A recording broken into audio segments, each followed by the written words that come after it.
Gaza Strip and the West Bank, maybe the West Bank, there are little mini states here and there because of all the checkpoints and the separation wall. I will focus on Gaza in here. I always thought that two-state solution will be a fact, reality. But I'm always confused about how we will link Gaza Strip into the West Bank. I'm Palestinian, I carry a Palestinian passport, and I was born in Gaza. That doesn't allow me to go to the West Bank. So it's the only place I can go without a visa in this world is the 365 kilometers square, is the Gaza Strip. It's like a little prison. We enter there and then we get out if we are lucky. So I was lucky enough to come and study here in the UK, City University, and to meet Israelis for the first time in my life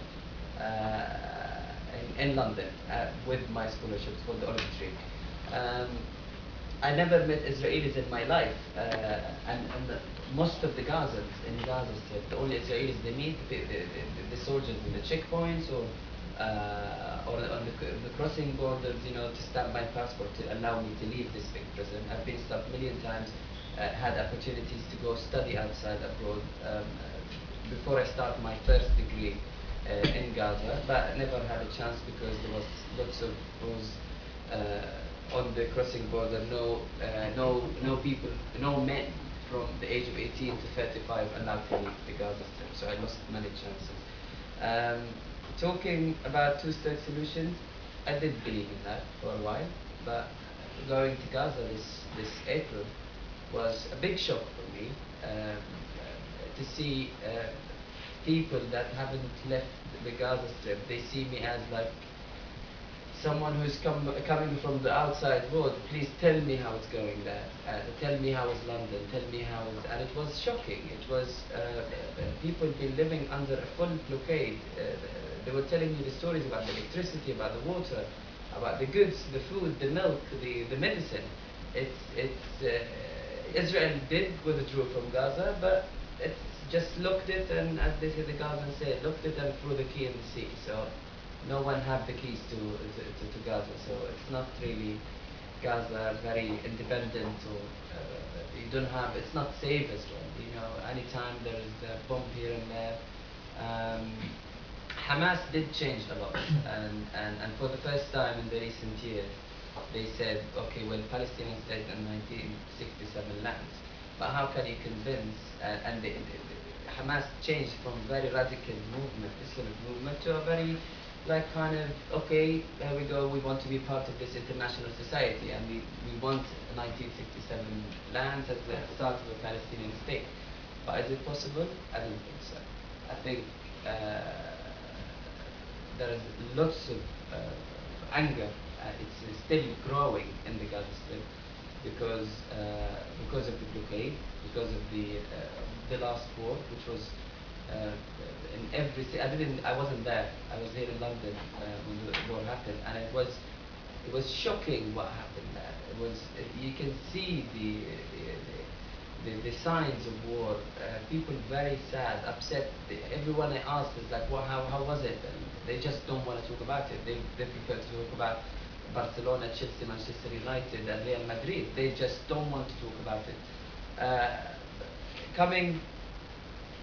Gaza is a place that lots of young people, more than 50% of the population there are young people under the age of 30, and these people, if they don't have a bright future, they will explode one day. Where they will explode, we don't know. There are 70% of the population in the Gaza Strip, which is 1.8 million. Living in Gaza, 70% of these people are refugees. I'm one of them. I live in a refugee camp, hoping one day I will go back to my little town, Hamama, which is now called Ashkelon, near Ashkelon. So, where are the refugees in Syria and Lebanon, Jordan? Where are they going to go? Which state? Is it the state that is the Gaza Strip, the West Bank, 22% of the historical Palestine?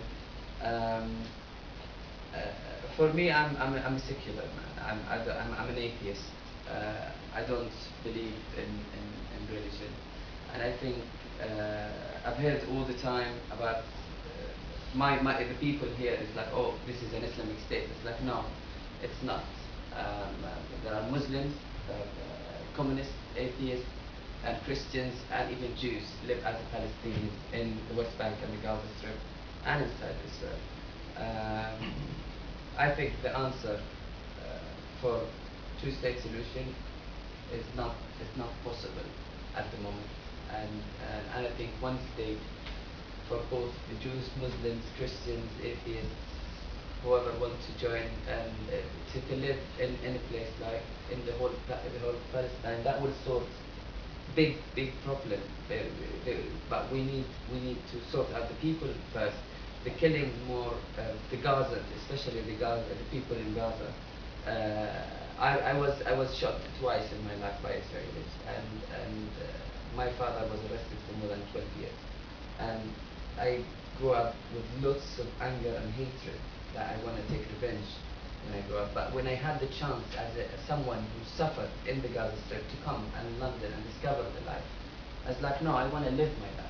I want to live like the Israelis who I met for the first time, who are not wearing, who are not soldiers actually, not with big gun machines, and that's what if so imagine it's like maybe 0.001 of the Gazan people left the Gaza Strip and they believe like of life. So killing more in the Gaza Strip, the blockade is gonna grow more anger. It's gonna grow. It's gonna explode one day, and this is what I'm scared of. I have 4 brothers and 2 sisters who are still living there. Both my parents. What's gonna happen to them? I'm always worried about them, even living in London. I believe that I want to go one day back to where my grandparents came, and near Ashkelon. Will Israel allow me? I don't think so. But one state, democratic state for everyone to live in, I think that's the solution for me. I don't want to talk much. I will give you a chance and maybe to ask questions, especially about Gaza. And